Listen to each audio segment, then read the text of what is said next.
Every ranger knows the woods like the back of their hand. The trees, the trails, the calls of the animals, all are familiar, comforting even. But no amount of training could have prepared me for what I saw that late summer evening. The day had started like any other. I was patrolling the farthest edges of the park, a place where few ventured except the most seasoned hikers. The dense woods and steep trails kept casual visitors away, making it one of my favorite spots. There's something about the solitude of nature that calms the mind, makes you feel part of something ancient and timeless. I walked slowly, enjoying the quiet, when I noticed something unusual. The birds normally chattering away had gone silent. The usual background hum of life had suddenly ceased. I continued walking, my senses on high alert. It wasn't uncommon for a predator like a bear or a mountain lion to be nearby, causing the smaller creatures to fall silent. But this felt different. The silence was deeper, almost unnatural.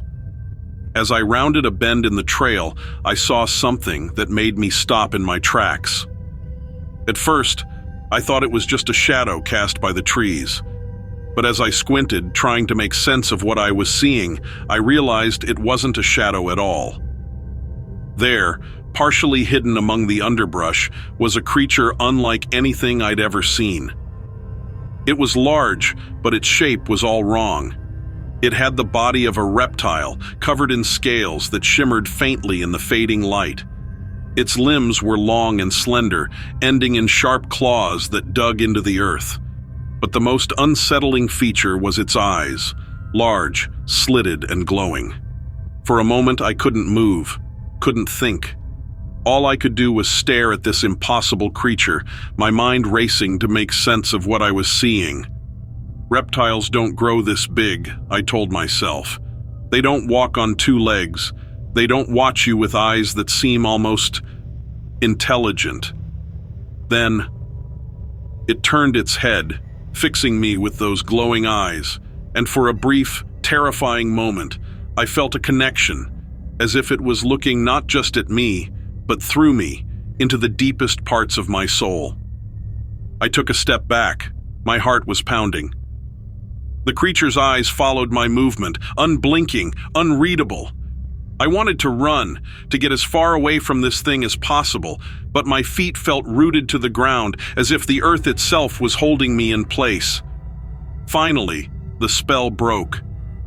The creature turned away, moving with a fluid grace that seemed almost unnatural for something of its size.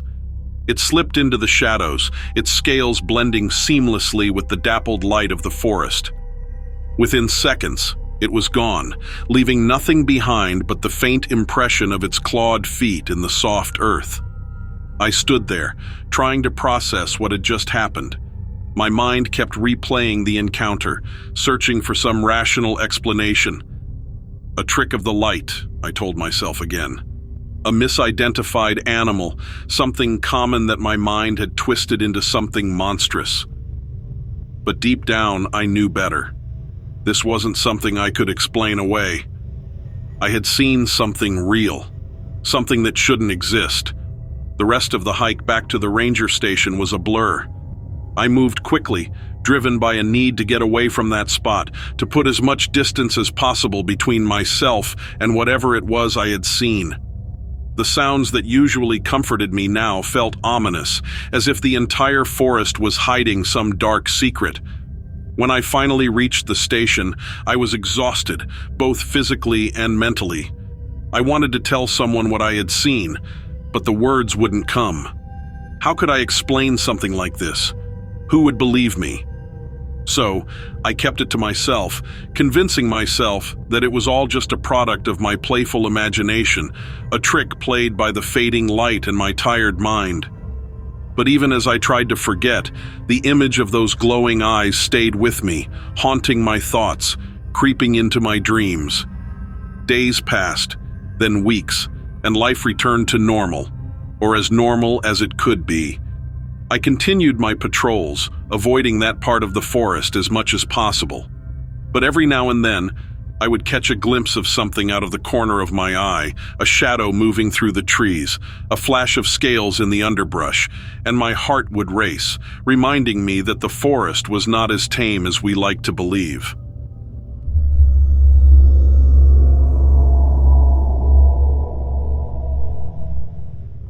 I've always been fascinated by the sky.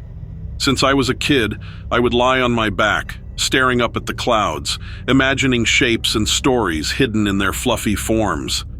But nothing could have prepared me for what I encountered on one of my sky-watching adventures. It all started with rumors. Stories floated around the internet about strange creatures in the atmosphere, beasts that could levitate without wings, with bodies that were only half visible, as if they didn't fully exist in our world. People called them atmospheric beasts. At first, I thought it was just another cryptid story, like Bigfoot or the Loch Ness Monster. But something about these creatures intrigued me. The idea of beings living high above the clouds, floating weightlessly, defying all the laws of biology. It sparked my curiosity like nothing before. I wasn't alone in my interest. A group of sky watchers and cryptid enthusiasts started forming, sharing their findings and discussing sightings on forums. There were blurry photos, shaky videos, and the occasional eyewitness account that made my skin tingle.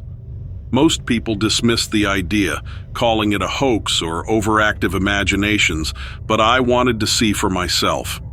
One evening, I packed my gear, binoculars, a camera, and a notebook, and headed to a secluded field far away from the city lights. It was a perfect spot, free of any distractions, with nothing but the vast sky stretching overhead. The sun was just setting, casting a golden hue across the clouds, making them look like they were glowing from within. I set up my equipment and waited. For the first hour, nothing unusual happened. The sky darkened and stars began to twinkle. A few planes flew by, their lights blinking as they moved across the horizon. But then, just as I was about to give up, something caught my eye. A strange, shimmering shape in the distance. It was faint, almost like a heat mirage, but it was moving, slowly and deliberately, across the sky.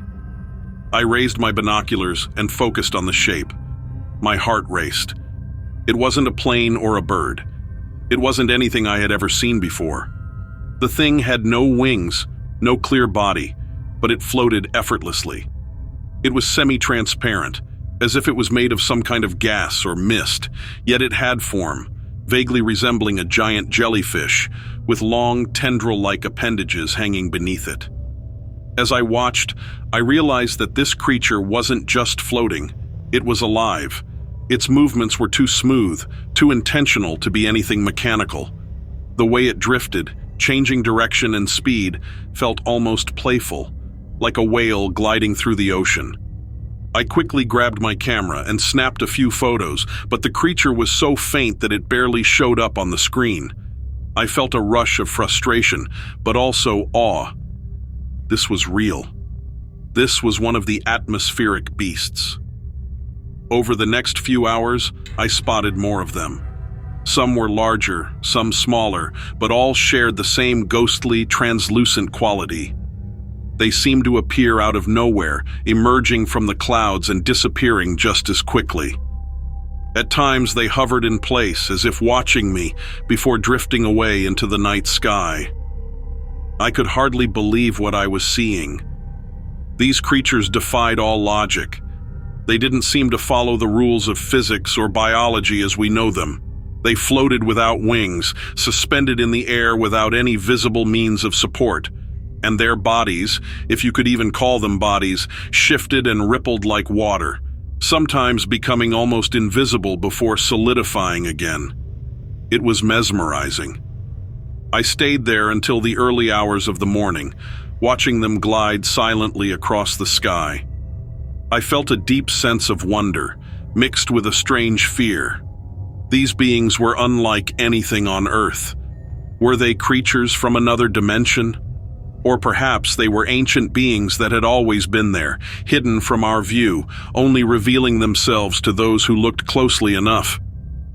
As the sun began to rise, the creatures disappeared, fading into the lightening sky. I packed up my gear, my mind buzzing with what I had witnessed. I couldn't wait to share my experience with the community of enthusiasts, but at the same time, I knew that many would doubt my story. After all, I had no solid proof, only a few blurry photos and my word. The more I read, the more questions I had. How did they stay aloft without wings? Were they truly alive, or were they something else entirely, like living clouds or sentient weather phenomena? And why were they so elusive, only revealing themselves to a select few?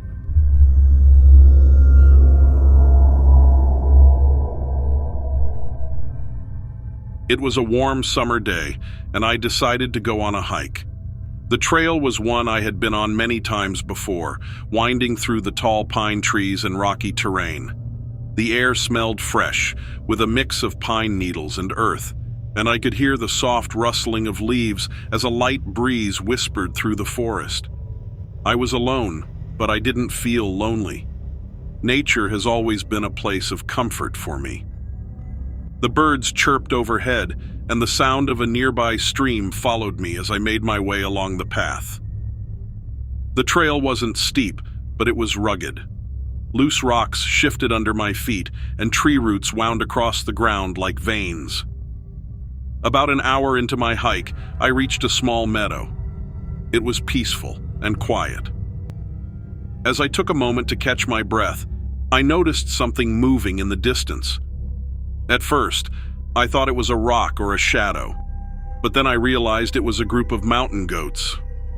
The goats were grazing lazily, not paying much attention to me. Their white fur stood out against the green of the grass, and their horns curled back majestically. I stood still, watching them for a while, amazed by how calm they were in my presence. They moved with a slow, steady grace, nibbling on grass and occasionally glancing up to survey the area. I felt a deep sense of connection to the wildness of the moment.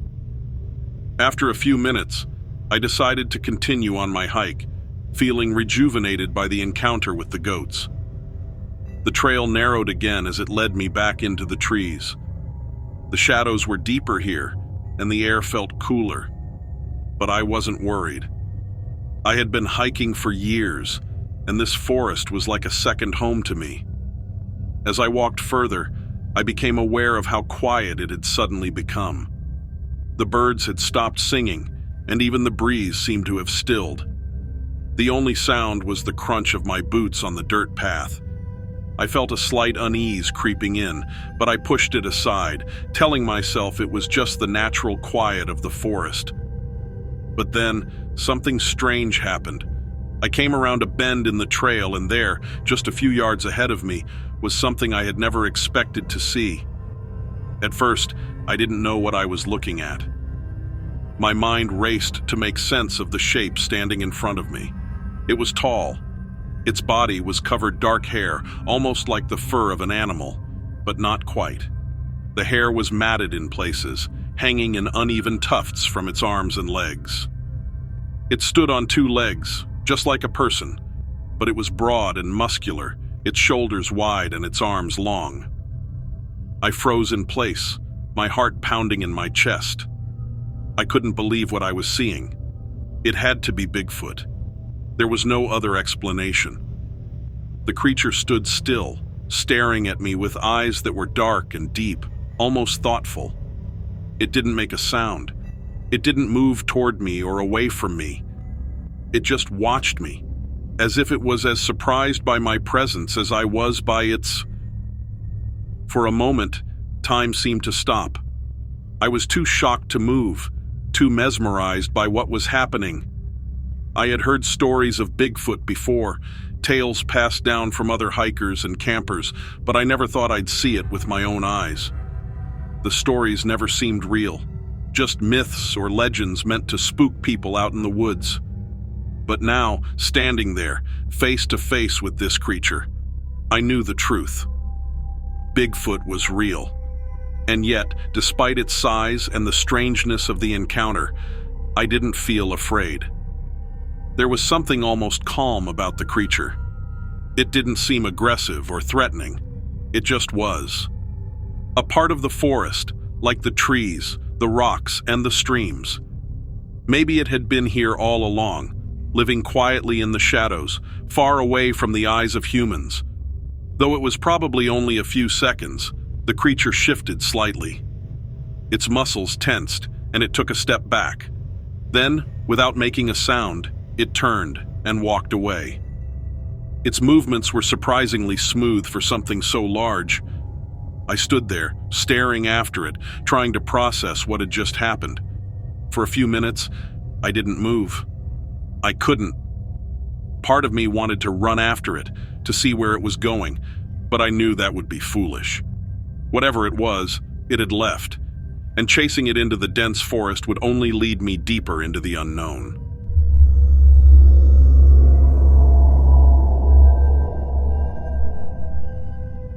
I had heard the stories of the hellhounds my entire life. Tales passed down from generation to generation, whispered around campfires and in quiet, dim-lit rooms. These beasts were more than just a myth. They were said to roam the boundaries between our world and the next, guarding the doors of death, waiting for lost souls, or, worse, hunting those who had glimpsed their terrible eyes. Most people dismissed these legends, but I always believed them. Maybe it was because of the eerie howl I heard when I was a child, or the strange dreams I had since then. It started one summer evening when the air was thick and humid, like a damp blanket pressed against my skin. I had gone for a walk in the nearby woods, seeking peace after a stressful day. There was something about the way the light filtered through the trees that felt otherworldly, almost as if the woods were watching me. The silence was thick, save for the occasional rustle of leaves or distant call of a bird. Then I heard it, the howl. It wasn't like any animal I'd ever heard before. It was long and low, a sound that chilled the air around me. I stopped in my tracks, my heart pounding in my chest. The stories of the hellhounds came rushing back to me. The howl, they said, was an omen of death. But I shook off the thought. Surely it was just a wild dog or a coyote. I continued walking, a little faster this time, my senses heightened. The second howl came minutes later, closer this time. My skin prickled with fear. I turned around, my eyes scanning the darkening forest. The trees seemed to lean in toward me, and the shadows moved in strange, unnatural ways. Then, through the trees, I saw it. A massive black shape, crouched low to the ground, watching me with glowing red eyes. But it wasn't the size of the beast that terrified me. It was the eyes. They burned with a fire that seemed to come from deep within, smoldering like coals in a dying fire. I froze, my heart pounding in my throat. The stories said not to look into its eyes, not more than once. But I couldn't tear my gaze away. The hellhound stood there for what felt like hours, though it was probably only a few seconds. My legs felt like lead, my body refusing to move. I could hear my own breath, shallow and quick, my chest tight with fear. The hellhound blinked slowly, never taking its eyes off me. I managed to break my gaze and took a step back, then another. My instincts screamed at me to run, but my feet wouldn't obey. Suddenly, it moved, disappearing into the trees. The shadows swallowed it whole, leaving only darkness behind. My mind raced with the stories, the warnings, the tales of people who had seen the hellhound and never lived to tell the tale. But I had seen it, and I was still alive. The relief was fleeting, though. I knew I shouldn't have looked into its eyes, not even once. I didn't wait for another howl. I turned and ran, my feet pounding against the forest floor. Branches whipped against my face and arms, but I didn't stop. It was as if the forest itself was trying to keep me there, pulling me back into the darkness. I burst out of the trees, gasping for air. The sky had turned a deep orange, and the first stars were beginning to appear. I looked back at the woods, half expecting to see the hellhound standing at the edge, waiting for me. But there was nothing. Just the quiet rustle of the wind in the trees and the distant chirp of crickets. I told myself it was over, that I had imagined it, that the hellhound wasn't real, but the weight in my chest told me otherwise. For the next few days, I couldn't shake the feeling that something was watching me. The world felt different, as if a thin veil had been lifted, revealing something darker and more sinister underneath.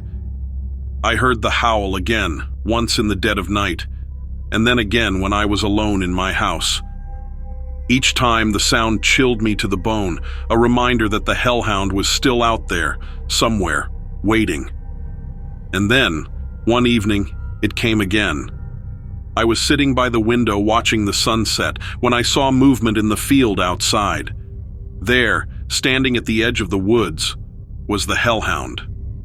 This time, I knew I couldn't look away. I felt its gaze pulling me in, and I stared, unable to stop myself. Once, twice, 3 times. The moment I looked into its eyes for the 3rd time, a cold dread washed over me. I knew what the legends said, 3 looks, and I was marked. The hellhound turned and disappeared into the woods, and I was left alone with the sinking feeling that my fate had been sealed.